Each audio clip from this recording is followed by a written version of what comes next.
Il existe une molécule que presque tout le monde connaît de nom. Pour certains, elle est synonyme de danger. Pour d'autres, elle évoque les analyses de sang, les rendez-vous chez le médecin ou les maladies cardiovasculaires. Depuis des décennies, elle est présentée comme un ennemi silencieux qu'il faut surveiller, réduire, parfois combattre. Cette molécule, c'est le cholestérol. Mais voici ce que peu de gens réalisent. À cet instant même, alors que vous écoutez ces mots, votre propre corps en fabrique activement. Pas parce qu'il commet une erreur, parce qu'il en a absolument besoin. En réalité, sans cholestérol, aucune de vos cellules ne pourrait fonctionner correctement. Vos hormones cesseraient d'être produites, votre cerveau perdrait une partie de sa capacité à communiquer, votre digestion serait profondément perturbée et la vie, tout simplement, ne pourrait pas continuer. Alors une question s'impose. Comment une molécule aussi indispensable a-t-elle acquis une réputation aussi inquiétante? La réponse est bien plus fascinante que le simple cliché du bon et du mauvais cholestérol. Car cette histoire n'est pas celle d'un poison qui envahit votre corps, c'est celle d'un système de transport extraordinairement sophistiqué capable de nourrir des dizaines de milliers de milliards de cellules chaque seconde. Un système qui fonctionne remarquablement bien jusqu'au jour où un équilibre invisible commence à se rompre. Et c'est précisément là que naît l'un des plus grands malentendus de la médecine moderne.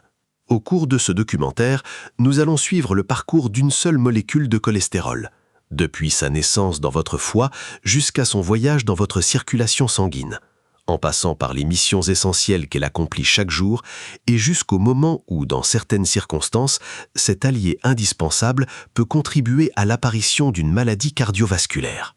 Vous découvrirez pourquoi votre cerveau contient une quantité étonnamment élevée de cholestérol, pourquoi votre organisme continue à en fabriquer même lorsque vous en consommez dans votre alimentation, pourquoi les fameux LDL et HDL ne sont probablement pas ce que vous imaginez, et surtout, pourquoi le véritable problème n'est peut-être pas le cholestérol lui-même. Plus les scientifiques ont étudié cette molécule au microscope, plus une réalité inattendue est apparue. Le cholestérol n'est pas simplement un chiffre sur une prise de sang, c'est l'un des matériaux de construction les plus précieux de votre organisme. Comprendre sa véritable nature, c'est regarder votre corps sous un angle complètement différent. Et cette nouvelle perspective commence là où la plupart des explications s'arrêtent. Car avant de comprendre pourquoi le cholestérol peut parfois devenir un problème, il faut d'abord découvrir ce qu'il est réellement et pourquoi chacune de vos cellules dépend de lui depuis votre toute première seconde de vie. Pour comprendre le cholestérol, il faut d'abord oublier tout ce que son nom évoque habituellement. Oublier les analyses de sang. Oubliez les artères. Oubliez, pour un instant, les maladies cardiovasculaires. Car bien avant d'être associé à un risque, le cholestérol est avant tout une molécule indispensable à la vie. En fait, chacune des dizaines de milliers de milliards de cellules qui composent votre corps entretient une relation étroite avec lui. Que vous respiriez, pensiez, marchiez ou dormiez, le cholestérol participe discrètement à ses fonctions, sans jamais attirer votre attention. Et cela commence à une échelle invisible. Chaque cellule est entourée d'une membrane extraordinairement fine, si mince qu'il faudrait aligner des milliers de ces membranes pour atteindre l'épaisseur d'un cheveu humain. Pourtant, cette structure microscopique décide à chaque instant ce qui peut entrer, ce qui doit sortir et ce qui doit rester à l'extérieur. Ce n'est pas une simple enveloppe. C'est une structure vivante, dynamique, constamment remodelée. Au cœur de cette architecture se trouve le cholestérol. Ces molécules s'intercalent entre les phospholipides de la membrane, lui apportant exactement le bon équilibre entre rigidité et souplesse. Sans lui, la membrane deviendrait soit trop fragile pour protéger la cellule, soit trop rigide pour fonctionner correctement. Autrement dit, le cholestérol n'est pas un intrus. Il fait partie intégrante de la structure même de vos cellules. Sous le microscope, les chercheurs observent que cette organisation est d'une précision remarquable. Les molécules de cholestérol ne sont pas réparties au hasard.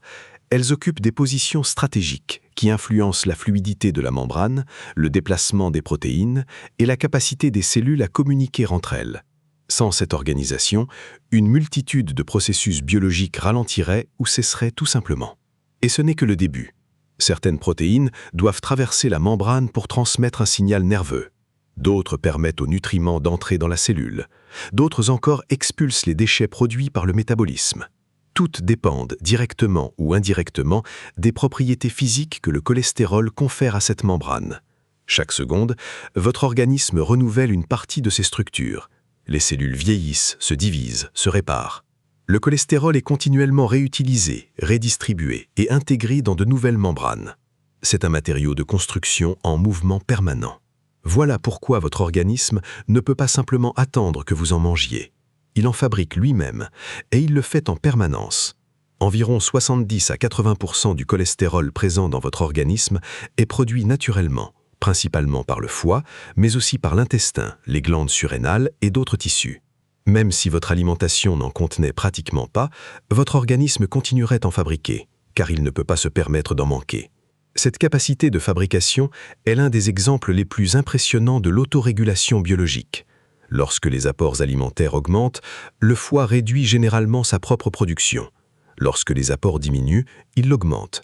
Chez la plupart des personnes, cet équilibre fonctionne avec une précision étonnante, même s'il peut être influencé par la génétique, certaines maladies ou le mode de vie. Cette réalité surprend souvent. Beaucoup imaginent que le cholestérol est une substance qui pénètre dans le corps uniquement par l'alimentation. En réalité, votre organisme le considère comme une ressource tellement essentielle qu'il a développé tout un réseau enzymatique pour le fabriquer lui-même à partir de molécules plus simples. L'une des étapes clés de cette chaîne est contrôlée par une enzyme appelée HMG-CoA réductase, véritable chef d'orchestre de la synthèse du cholestérol. C'est d'ailleurs cette enzyme que ciblent les statines, non pas pour éliminer le cholestérol, mais pour réduire sa production lorsque cela est indiqué. Un détail rend cette histoire encore plus fascinante. Toutes les cellules ne produisent pas la même quantité de cholestérol. Certaines en fabriquent très peu. D'autres, comme les cellules du foie, jouent un rôle central dans l'approvisionnement de tout l'organisme. C'est une véritable économie biologique où production, utilisation, recyclage et distribution sont coordonnés en permanence. Une économie si efficace qu'elle fonctionne généralement pendant des décennies sans que vous n'en ressentiez le moindre signe. Et pourtant, malgré cette importance fondamentale, nous n'avons encore exploré qu'une seule facette de cette molécule. Car si le cholestérol est indispensable à la structure de chaque cellule, ce n'est pas là sa mission la plus spectaculaire. Les rôles qu'il joue ailleurs dans votre organisme sont encore plus étonnants. C'est grâce à lui que votre corps fabrique certaines hormones essentielles, produit les acides biliaires qui rendent possible la digestion des graisses, participe à la synthèse de la vitamine D et soutient le fonctionnement d'un organe qui, tout seul, renferme près d'un quart du cholestérol total de votre organisme. Et cet organe pourrait bien vous surprendre. S'il fallait résumer le cholestérol en un seul mot, ce ne serait ni dangereux ni protecteur. Ce serait polyvalent. Car une fois intégré dans vos cellules, son travail ne fait que commencer. Le cholestérol devient la matière première de certaines des molécules les plus importantes de votre organisme. Sans lui, de nombreux systèmes cesseraient progressivement de fonctionner, non pas parce qu'ils manqueraient d'énergie, mais parce qu'ils n'auraient plus les matériaux nécessaires pour fabriquer les molécules dont ils dépendent. L'une de ses premières grandes missions se déroule dans les glandes endocrines. À partir du cholestérol, votre corps produit les hormones stéroïdiennes. Le cortisol, qui aide votre organisme à répondre au stress, l'aldostérone, qui participe à la régulation de la pression artérielle et de l'équilibre en eau et en sel, les œstrogènes, la progestérone et la testostérone, qui jouent un rôle essentiel dans la reproduction, mais aussi dans la santé des os, des muscles, du cerveau et de nombreux autres tissus. Toutes ces hormones, pourtant très différentes dans leurs effets, commencent leur existence à partir de la même molécule, le cholestérol. À l'intérieur des cellules spécialisées, une série d'enzymes transforme progressivement cette molécule. Chaque étape retire ou ajoute quelques atomes, modifiant sa structure jusqu'à produire une molécule capable de transmettre un message biologique extrêmement précis. C'est une véritable chaîne de fabrication moléculaire. Et elle fonctionne chaque jour, souvent sans la moindre interruption. Le cholestérol intervient également dans une fonction que peu de personnes associent à cette molécule, la digestion. Chaque fois que vous consommez un repas contenant des lipides, votre foie utilise une partie du cholestérol pour fabriquer les acides biliaires.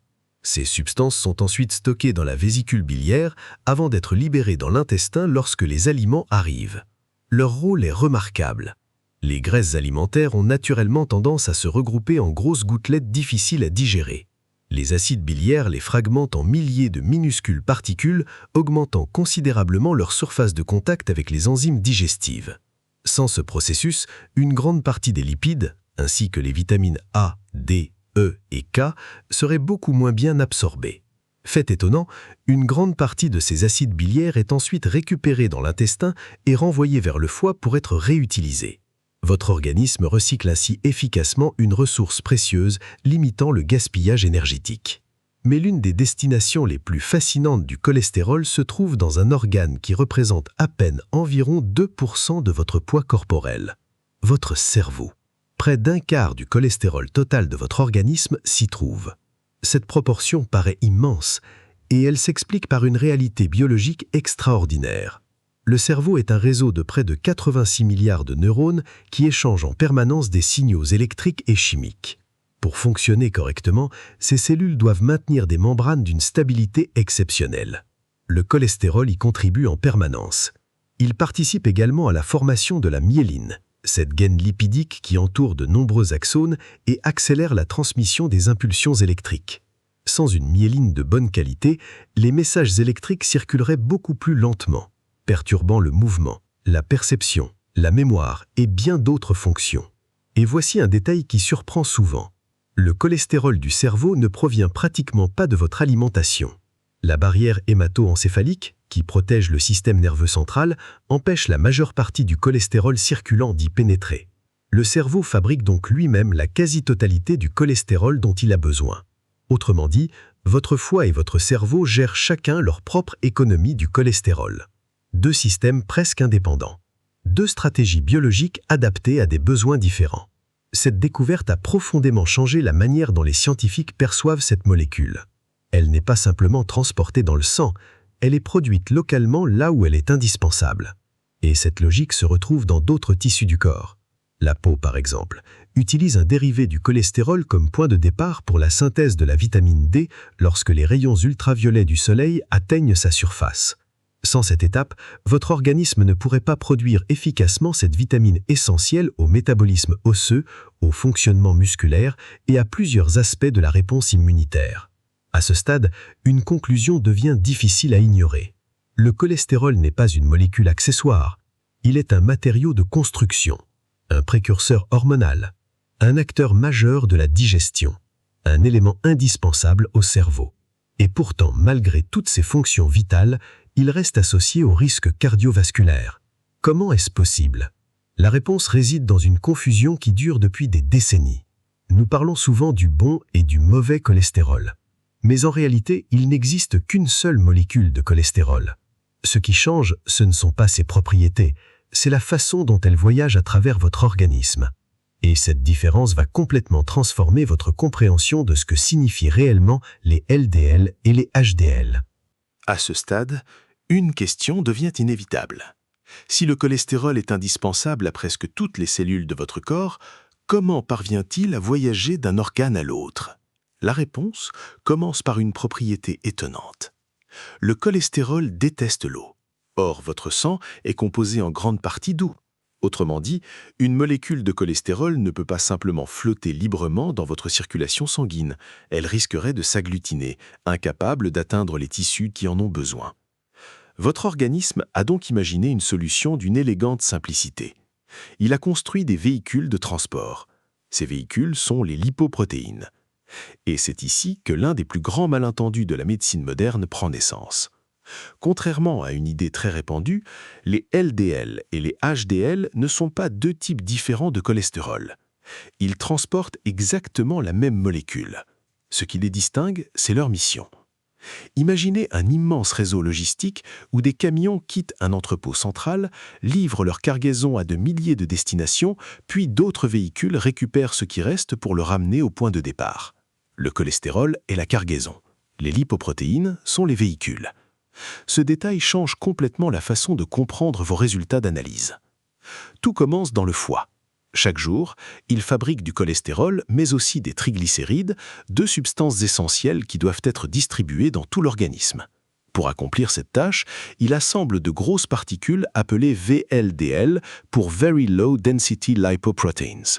Ces VLDL quittent le foie chargé de triglycérides et de cholestérol, prêtes à alimenter les tissus. En circulant dans le sang, une enzyme appelée lipoprotéine lipase prélève progressivement les triglycérides contenus dans ces particules afin de fournir de l'énergie aux muscles, aux tissus adipeux et à d'autres organes. À mesure que leur cargaison énergétique diminue, les VLDL changent de forme. Elles deviennent d'abord des particules intermédiaires, puis se transforment progressivement en LDL, les lipoprotéines de basse densité. Les LDL sont alors particulièrement riches en cholestérol. Leur mission est simple, livrer cette ressource aux cellules qui en ont besoin. Et elles le font avec une précision remarquable. Sur la surface de nombreuses cellules se trouvent des récepteurs LDL, de véritables stations de réception capables de reconnaître ces particules. Lorsqu'une LDL s'y fixe, la cellule l'absorbe, le cholestérol est ensuite libéré à l'intérieur pour être utilisé dans la fabrication des membranes cellulaires, de certaines hormones ou d'autres structures essentielles. Pendant longtemps, cette opération se déroule sans le moindre problème. Des milliards de livraisons ont lieu chaque jour, la plupart parfaitement efficaces. Sous le microscope, les chercheurs observent que ce système fonctionne comme un immense service de distribution coordonné à l'échelle de tout l'organisme. Chaque cellule exprime davantage de récepteurs lorsqu'elle manque de cholestérol et en réduit le nombre lorsque ses réserves sont suffisantes. C'est un remarquable exemple de rétrocontrôle biologique. Votre organisme ajuste en permanence l'offre et la demande. Alors pourquoi les LDL sont-elles souvent qualifiées de mauvais cholestérol ? Parce que leur efficacité dépend d'un environnement qui reste sain. Lorsque le nombre de particules LDL devient élevé ou lorsque certaines conditions biologiques perturbent leur circulation, la probabilité qu'une partie d'elles reste plus longtemps dans le sang augmente. Et c'est précisément cette durée d'exposition qui ouvre une autre histoire. Une histoire qui ne concerne plus seulement le transport, mais aussi l'inflammation. Avant d'y arriver, il manque encore un acteur essentiel, les HDL. Leur rôle est presque l'inverse. Les HDL circulent dans l'organisme comme des équipes de récupération. Elles captent l'excès de cholestérol présent dans certains tissus et surtout dans la paroi des artères. Elles les ramènent ensuite vers le foie grâce à un processus appelé transport inverse du cholestérol. Là, ce cholestérol pourra être réutilisé, transformé en acide biliaire ou éliminé par l'organisme. Pendant longtemps, on a pensé que plus le taux de HDL était élevé, meilleure était la protection cardiovasculaire. Mais les recherches récentes ont apporté une nuance importante. Ce qui compte n'est pas seulement la quantité de HDL, c'est aussi leur capacité à fonctionner efficacement. Des études suggèrent que des HDL nombreuses mais peu fonctionnelles n'offrent pas nécessairement la protection étendue. À l'inverse, des HDL efficaces peuvent mieux participer au transport inverse du cholestérol, même si leur concentration n'est pas exceptionnellement élevée. Encore une fois, la biologie refuse les catégories trop simples. Elle privilégie la qualité de fonctionnement plutôt que les étiquettes. À ce stade, une vérité apparaît clairement. Le cholestérol n'est jamais immobile. Il voyage, il est livré, il est utilisé, il est récupéré, il est recyclé. Pendant des décennies, ce système peut fonctionner avec une précision extraordinaire. Alors pourquoi chez certaines personnes, cette mécanique presque parfaite finit par contribuer à l'une des principales causes de mortalité dans le monde ? La réponse ne se trouve ni dans le cholestérol, ni dans les lipoprotéines elles-mêmes. Elle commence dans la paroi de vos artères. Et c'est là que le système de transport le plus sophistiqué de votre corps peut lentement et silencieusement basculer d'un mécanisme de protection à un processus de maladie. Pendant des années, les scientifiques ont cherché à comprendre une question apparemment simple. Pourquoi certaines artères restent-elles parfaitement saines pendant toute une vie, alors que d'autres développent progressivement des plaques capables de provoquer un infarctus ou un accident vasculaire cérébral ? La réponse s'est révélée bien plus complexe que l'idée d'un simple dépôt de cholestérol. En réalité, une artère saine est loin d'être un simple tuyau. Sa paroi interne est tapissée d'une couche extrêmement fine de cellules appelée endothélium. Cette surface est étonnamment active. Elle régule le diamètre des vaisseaux, limite la coagulation, contrôle le passage de nombreuses molécules et aide le sang à circuler avec un minimum de friction. Tant que cet endothélium reste en bonne santé, les particules LDL traversent rarement la paroi en quantité problématique. Mais avec le temps, différents facteurs peuvent fragiliser cet équilibre. L'hypertension artérielle exerce des contraintes mécaniques répétées, le tabagisme expose les vaisseaux à des substances oxydantes, Le diabète et l'insulinorésistance modifient le fonctionnement des cellules vasculaires. Une inflammation chronique de faible intensité, souvent favorisée par plusieurs facteurs de mode de vie ou certaines maladies, rend également l'endothélium plus vulnérable. Peu à peu, cette barrière protectrice devient plus perméable. Et c'est ici que l'histoire change complètement. Certaines particules LDL pénètrent dans la couche interne de la paroi artérielle. Au départ, cela ne provoque aucun symptôme. Vous ne ressentez ni douleur, ni essoufflement, ni avertissement particulier. Pourtant, à l'échelle microscopique, un processus silencieux vient de commencer. Si ces particules LDL restent piégées suffisamment longtemps, elles peuvent subir des modifications chimiques, notamment sous l'effet de réactions d'oxydation. Cette LDL oxydée n'est plus perçue par l'organisme comme une simple cargaison utile. Elle devient une sorte de signal d'alerte. Votre système immunitaire entre alors en scène. Des cellules appelées monocytes quittent la circulation sanguine, traversent la paroi de l'artère et se transforment en macrophages dont la mission est normalement de nettoyer les tissus et d'éliminer les éléments anormaux. Face aux LDL modifiés, ces macrophages commencent à les engloutir. Encore et encore. Au début, cette réaction est protectrice. Le système immunitaire tente simplement de faire le ménage. Mais contrairement aux récepteurs LDL des cellules normales, les macrophages ne disposent pas du même mécanisme de régulation. Ils continuent d'absorber ces particules jusqu'à se remplir de lipides. Peu à peu, ils prennent un aspect caractéristique observé au microscope. Ils deviennent ce que les chercheurs appellent des cellules spumeuses ou foam cells. C'est l'une des premières étapes visibles de l'athérosclérose. À ce stade, il ne s'agit toujours pas d'une obstruction brutale. C'est une réponse inflammatoire chronique qui s'installe lentement. Des messagers chimiques attirent d'autres cellules immunitaires, des cellules musculaires de la paroi artérielle migrent vers cette zone, elles produisent du collagène et d'autres protéines qui produisent progressivement une sorte de chape fibreuse au-dessus de cette accumulation. Autrement dit, votre organisme essaye de contenir le problème. Pendant des années, cette plaque peut rester relativement stable. Certaines ne provoqueront jamais d'événements cardiovasculaires. D'autres évolueront beaucoup plus rapidement.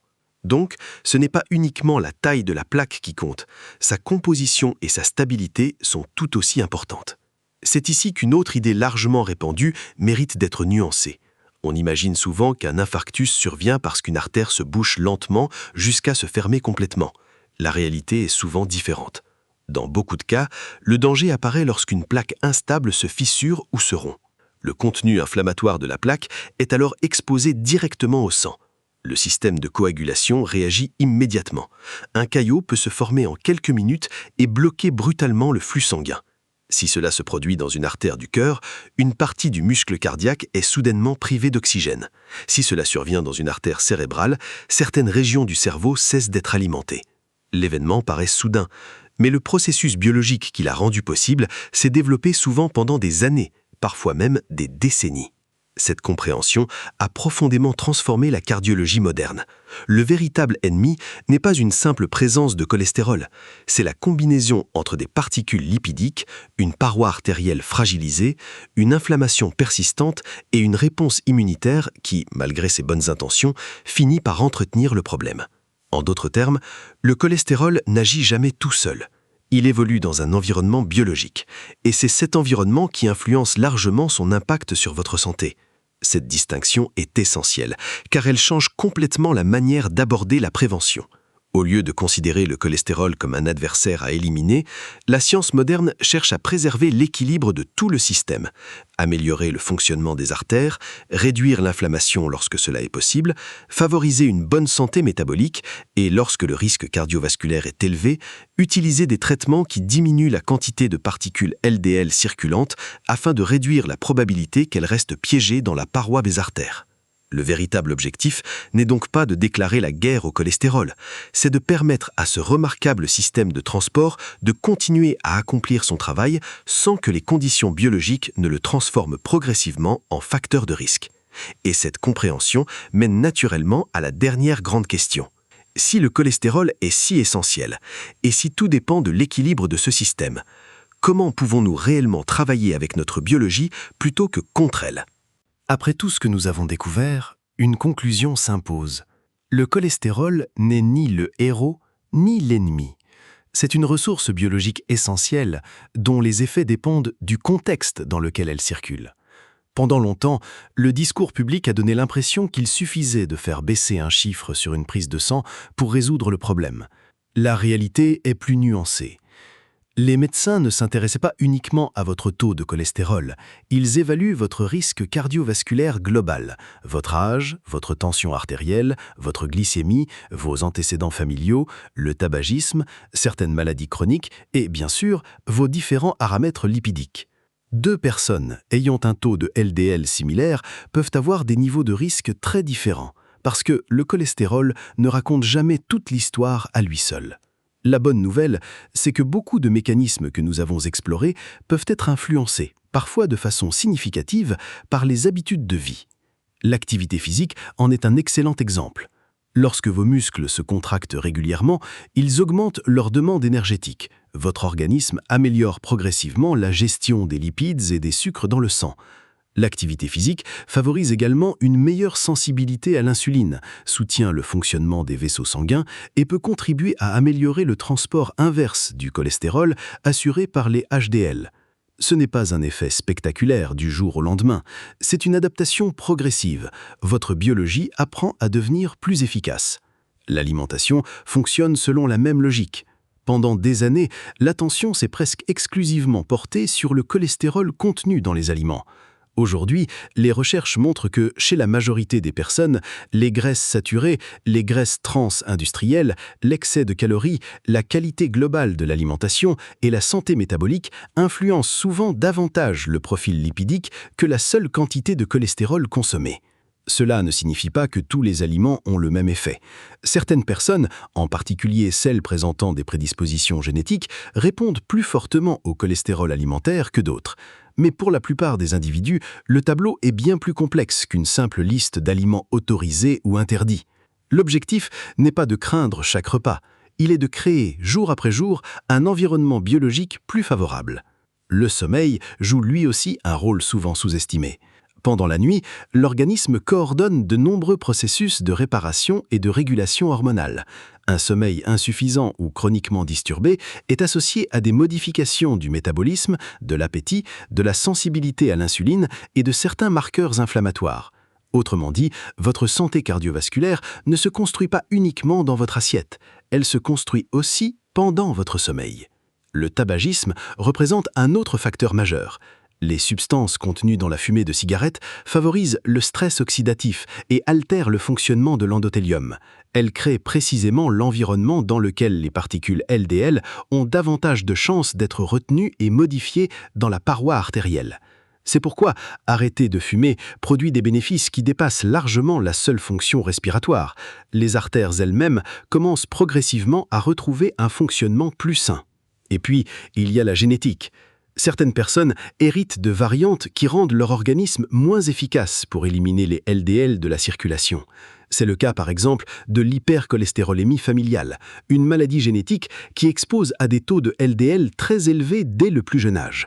Dans ces situations, les habitudes de vie restent essentielles, mais elles ne suffisent pas toujours.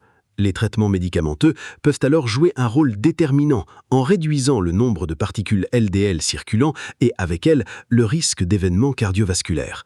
Ce n'est pas un échec, c'est une manière d'aider un système biologique dont les mécanismes naturels sont limités par la génétique. Cette vision est importante. La médecine moderne ne cherche pas à supprimer le cholestérol, elle cherche à rétablir un équilibre, à maintenir suffisamment de cholestérol pour assurer toutes ses fonctions vitales, tout en limitant les conditions qui favorisent son accumulation dans la paroi des artères chez les personnes à risque. En réalité, toute cette histoire nous enseigne quelque chose de plus profond. Nous avons souvent tendance à classer les molécules en deux catégories, les bonnes et les mauvaises. Mais le corps humain ne fonctionne rarement de cette façon. Une même molécule peut être indispensable dans un contexte, problématique dans un autre et parfaitement neutre dans un troisième. La biologie est avant tout une science de l'équilibre, et le cholestérol en est probablement l'un des meilleurs exemples. La prochaine fois que vous entendrez parler de cholestérol, vous ne penserez peut-être plus immédiatement à une menace. Vous penserez à une molécule qui construit les membranes de vos cellules, qui permet à votre cerveau de fonctionner, qui participe à la fabrication de vos hormones, qui rend possible la digestion des graisses, qui circule dans un réseau de transport d'une sophistication remarquable et dont les conséquences dépendent moins de son existence que de la manière dont tout votre organisme gère son voyage. C'est peut-être là la véritable leçon de cette histoire. Le corps humain n'est pas conçu autour de molécules bonnes ou mauvaises, il est conçu autour d'équilibres extraordinairement précis. Quand ces équilibres sont préservés, des milliards de réactions invisibles coopèrent pour vous maintenir en vie jour après jour, sans que vous n'en ayez conscience. Et entre toutes ces innombrables réactions, le voyage silencieux du cholestérol est sans doute l'un des plus remarquables. Si ce documentaire vous a permis de voir cette molécule sous un nouveau jour, vous ne regarderez probablement plus jamais une analyse de cholestérol de la même manière. Comprendre ce qui se passe réellement à l'intérieur de votre corps est souvent la première étape pour prendre des décisions plus éclairées sur votre santé. Merci d'avoir suivi ce voyage au cœur d'une des molécules les plus mal comprises de la biologie humaine. À bientôt pour une nouvelle exploration des mécanismes invisibles qui façonnent votre corps chaque seconde de votre vie.